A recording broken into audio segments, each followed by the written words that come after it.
Hello everyone, welcome to Edumiles Academy, and in this video we are going to be analyzing the Hindu newspaper from 4th September 2024. So let's get started. दोस्तों ये news रहेगा हमारे general studies 3 and from Indian economy growth and development point of view. दोस्तों यहाँ हम बात करेंगे एक इम्पॉर्टेंट अपडेट के बारे में जो काफ़ी मायने रखता है। वर्ल्ड बैंक ने अभी हाल ही में अपनी रिपोर्ट में इंडिया की इकोनॉमिक ग्रोथ का एस्टिमेट रिवाइज किया है। चलिए इसके बारे में जानते हैं। सबसे पहला पॉइंट ये है कि वर्ल्ड बैंक ने इंडिया की इकोनॉमिक ग्रोथ प्रोजेक्शन को 7% के लिए रिवाइज किया है फाइनेंशियल ईयर 2024 से लेके 2025 तक, जो पहले 6.6% था। ये रिवाइज प्रोजेक्शन बताता है कि वर्ल्ड बैंक को लगता है कि इंडिया की इकोनॉमी पहले से ज़्यादा तेज़ से ग्रो करेगी। इसका मतलब है कि हमारी देश की इकोनॉमी और मजबूत हो रही है, जो हमारे फ्यूचर के लिए पॉजिटिव सिग्नल है। इकोनॉमिक ग्रोथ का मतलब है किसी भी देश के इकोनॉमिक परफॉर्मेंस के फ्यूचर फोरकास्ट को बताना। वर्ल्ड बैंक ने अपनी रिपोर्ट का नाम दिया है India development update, India's trade opportunities इन चेंजिंग ग्लोबल कॉन्टेक्स्ट, जिसमें ये कहा गया है कि इंडिया दुनिया के सबसे फास्ट ग्रोइंग मेजर इकोनॉमीज़ में से एक है। इस रिपोर्ट में इंडिया की ग्लोबल इम्पोर्टेंस और इकोनॉमिक प्रोग्रेस को हाईलाइट किया गया है। ये बताते हैं कि डिस्पाइट ग्लोबल चैलेंजेस इंडिया अपनी स्ट्रॉन्ग इकोनॉमिक ग्रोथ को मेंटेन कर रहा है। फास्ट ग्रोइंग मेजर इकोनॉमी का मतलब है एक ऐसी इकोनॉमी जो दुनिया की बड़ी इकोनॉमीज़ में सबसे तेज ग्रो कर रही है। फाइनेंशियल ईयर 2023-24 में इंडिया की इकोनॉमी ने 8.2% का इम्प्रेसिव ग्रोथ अचीव किया। ये ग्रोथ प्राइमरीली पब्लिक इंफ्रास्ट्रक्चर और मैन्युफैक्चरिंग सेक्टर्स की वजह से हुई है। ये परसेंटेज बताता है कि पिछले फाइनेंशियल ईयर में हमारी देश की इकोनॉमी कितनी तेज़ से बढ़ी।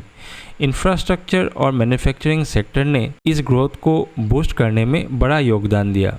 पब्लिक इंफ्रास्ट्रक्चर का मतलब है सड़कें, ब्रिजेस, रेलवेज और अदर एसेंशियल सर्विसेज जो एक इकोनॉमी को सपोर्ट करती है। आगे बढ़ते हैं। मैन्युफैक्चरिंग सेक्टर ने भी 9.9% की ग्रोथ रेट से कंट्रीब्यूट किया और रिटेल सेक्टर ने भी इकोनॉमी को सपोर्ट किया, जिससे एग्रीकल्चर में जो थोड़ा अंडर परफॉर्मेंस था उससे कंपनसेट किया जा सके। मैन्युफैक्चरिंग और रिटेल सेक्टर्स का ग्रोथ हमारी इकोनॉमी के लिए बैकबोन जैसा काम करता है, और जब एग्रीकल्चर थोड़ा कम परफॉर्म करता है तो ये सेक्टर्स इकोनॉमी को बैलेंस करने में हेल्प करते हैं। मैन्युफैक्चरिंग सेक्टर वो सेक्टर है जिसमें गुड्स को बनाया जाता है, और रिटेल सेक्टर वो है जहां कंज्यूमर्स तक ये गुड्स पहुंचते हैं। एक और इम्पॉर्टेंट बात ये है कि पोस्ट पैंडेमिक पीरियड में अर्बन एम्प्लॉयमेंट खासकर फीमेल्स के लिए ग्रेजुअली इम्प्रूव हो रहा है। फीमेल अर्बन अनएम्प्लॉयमेंट गिर के 8.5% तक आया है, जबकि ओवरऑल अर्बन अनएम्प्लॉयमेंट रेट 17% है। अर्बन अनएम्प्लॉयमेंट का लो होना एक पॉजिटिव इंडिकेटर है कि लोगों को शहरों में जॉब्स मिल रही है, और स्पेशली फीमेल अनएम्प्लॉयमेंट का कम होना जेंडर इक्वलिटी की तरफ से एक अच्छा सिग्नल है। यहाँ अर्बन अनएम्प्लॉयमेंट का मतलब होता है शहरों में जॉबलेस लोगों की संख्या, और ये एक कंट्री के इकोनॉमिक हेल्थ का इम्पोर्टेंट इंडिकेटर है। आखिर में वर्ल्ड बैंक ने कहा है कि इंडिया की स्ट्रॉन्ग ग्रोथ के साथ साथ डिक्लाइनिंग इन्फ्लेशन रेट भी फ्यूचर रिफॉर्म्स को और ज़्यादा सपोर्ट करेगा, जो ओवरऑल इकोनॉमी के लिए बड़े फ़ायदे का काम करेगा। इन्फ्लेशन का कम होना और रिफॉर्म्स आने वाले टाइम में इकोनॉमी को और भी स्ट्रॉन्ग बना सकते हैं। ये देश के डेवलपमेंट के लिए बहुत ज़रूरी है। इन्फ्लेशन का मतलब है कि प्राइसेस का कंटिन्यूसली बढ़ना। जब इन्फ्लेशन कंट्रोल में होती है तो परचेसिंग पावर बढ़ जाता है। तो दोस्तों ये थी वर्ल्ड बैंक की लेटेस्ट रिपोर्ट पर एक क्विक ओवरव्यू। इंडिया की इकोनॉमिक ग्रोथ हमारे लिए एक प्राउड मोमेंट है, और आपके लिए ये समझना इम्पोर्टेंट है कि किस किस तरीके से देश की इकोनॉमी ग्लोबल कॉन्टेक्स्ट में परफॉर्म कर रही है। इस तरह की इन्फॉर्मेशन आपको एग्ज़ाम्स के लिए भी मदद करेगी। चलिए आगे बढ़ते हैं। दोस्तों ये हमारे general studies 3 and social justice से रिलेवेंट रहेगा। दोस्तों यहाँ हम बात करेंगे एक इम्पॉर्टेंट टॉपिक के बारे में, जो है इनकम इनइक्वालिटी का चैलेंज। सबसे पहले बात करते हैं इनकम इनइक्वालिटी के बारे में। इनकम इनइक्वालिटी यानी इनकम का असमान बनता हुआ अंतर, जो पूरी दुनिया में एक बड़ी समस्या है। इसको सॉल्व करने के लिए हमें कई अलग अलग स्ट्रेटजीज़ की ज़रूरत है ताकि एक इक्विटेबल सोसाइटी बन सके। इनकम इनइक्वालिटी तब होती है जब कुछ लोग बहुत ज़्यादा इनकम कमाते हैं और दूसरे लोग बहुत कम। इस प्रॉब्लम को सॉल्व करने के लिए पॉलिसीज़ और प्रैक्टिसेस का उपयोग करना ज़रूरी है। इनकम इनइक्वालिटी का मतलब है सोसाइटी में इनकम का अंतर, जहाँ कुछ लोग बहुत अमीर और कुछ लोग बहुत गरीब होते हैं। अगला पॉइंट है प्रोग्रेसिव टैक्सेशन।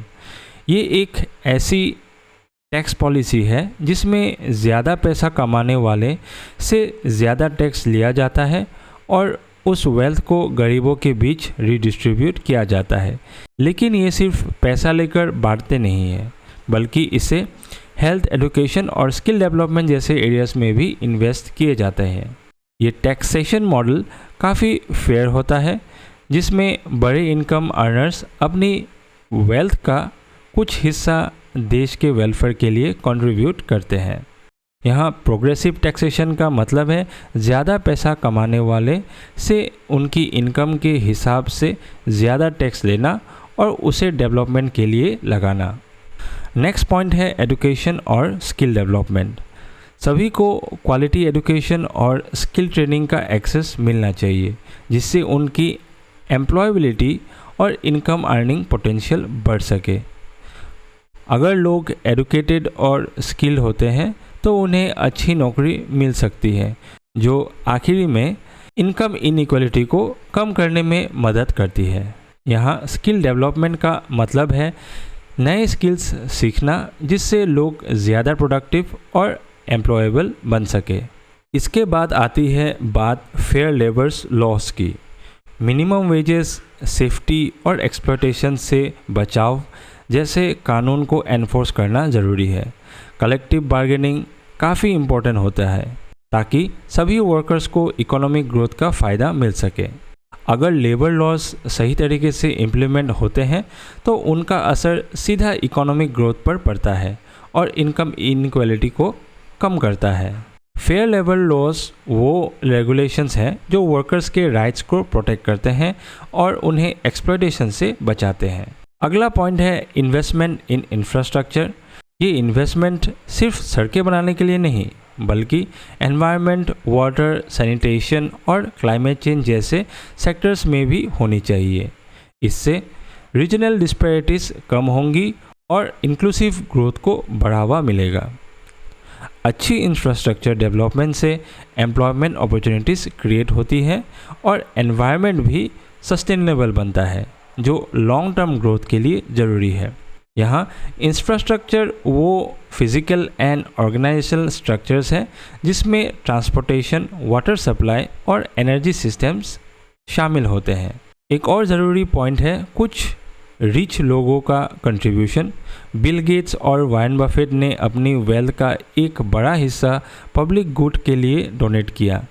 इस मॉडल को गिविंग प्लेज कहते हैं, जो हमें इंस्पायर करते हैं कि ज़्यादा अमीर लोग अपनी वेल्थ का कुछ हिस्सा गरीब लोगों के लिए कंट्रीब्यूशन करें। इस वेल्थ ट्रांसफ़र का यूज़ हेल्थ और एजुकेशन सेक्टर्स में किया जा सकता है, जिससे समाज में इक्वलिटी बढ़ेगी। गिविंग प्लेज एक ग्लोबल कैंपेन है जिसमें सुपर रिच लोग अपनी वेल्थ का बड़ा हिस्सा चैरिटी के लिए डोनेट करते हैं। आखिरी पॉइंट है गांधीयन मॉडल ऑफ डेवलपमेंट के बारे में। डिसेंट्रलाइजेशन और लोकल प्रोडक्शन पर फोकस करने का मतलब है कि लोकल रिसोर्सेज और नीड्स को ध्यान में रखकर स्मॉल स्केल प्रोडक्शन को बढ़ावा दिया जाए। इस मॉडल से इनोवेशंस और सस्टेनेबिलिटी में मदद मिलती है। लोकल प्रोडक्शन और डिसेंट्रलाइजेशन से एक बैलेंस ग्रोथ होती है और ये इंक्लूसिव डेवलपमेंट के लिए ज़रूरी है। डिसेंट्रलाइजेशन का मतलब है पावर को लोकल लेवल पर शिफ्ट करना ताकि लोकल नीड्स और रिसोर्सेज को एफिशिएंटली यूज़ किया जा सके।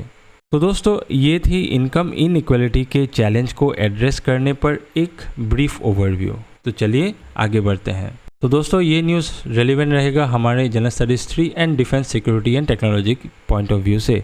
दोस्तों यहाँ हम बात करेंगे एक इम्पॉर्टेंट अनाउंसमेंट के बारे में जो हमारे डिफेंस सेक्टर से जुड़ी हुई है।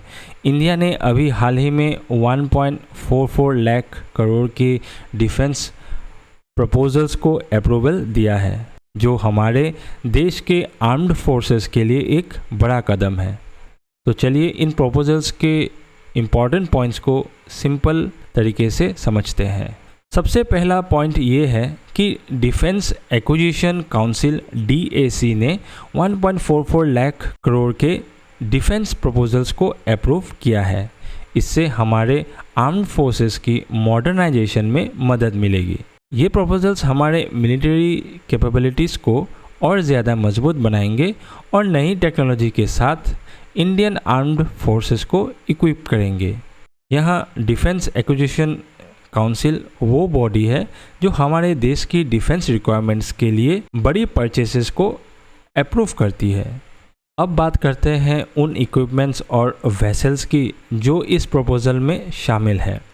इसमें 7 stealth frigates, future ready combat vehicles FRCV for the army, air defence fire control readers, Dornier aircrafts और नेक्स्ट जनरेशन पेट्रोल वेसल्स का प्रोक्यूरमेंट शामिल है।